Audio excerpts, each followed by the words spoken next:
Hey, it's Mr. Dare. We're going to teach you how to expand your beat. This is the next step in the project. Before I do that, I want to just point out I've got my ambient track right here. I've got my drum track right here. I've got my MIDI chords right here. I've got my bass track, and I have my melody.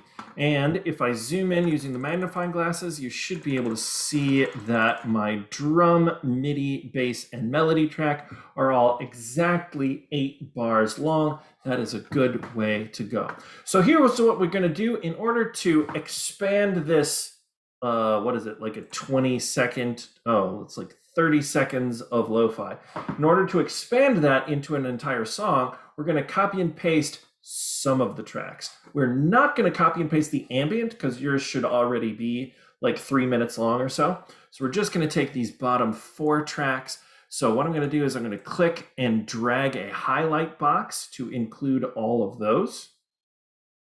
If you've got separate individual drum clips up here, make sure you grab all of them, okay? So I selected, I'm gonna use copy and paste, so Control-C on the keyboard, or just right-click and go to copy, and then you wanna click right here on your track. So purple line needs to go right to the end of bar 8, beginning of bar 9, and you also wanna click on that top track. If you don't click on the top track, here's the error message you'll get.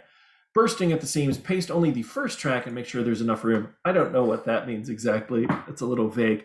You want to click on the top track that you're trying to paste into.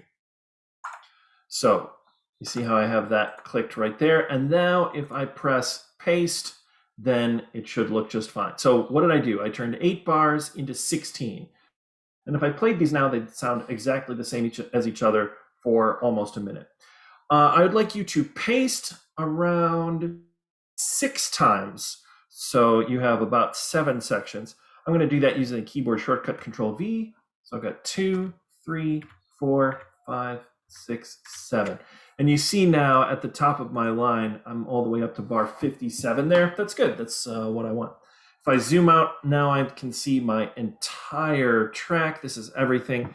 And in order to make like a little intro, I'm just gonna delete most of my tracks right there.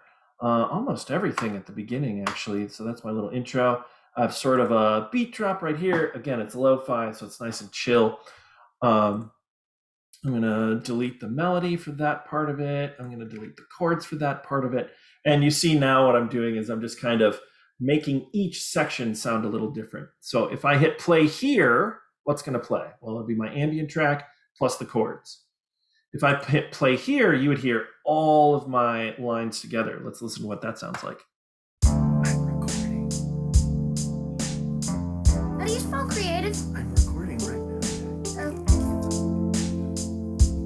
Cameo from the child.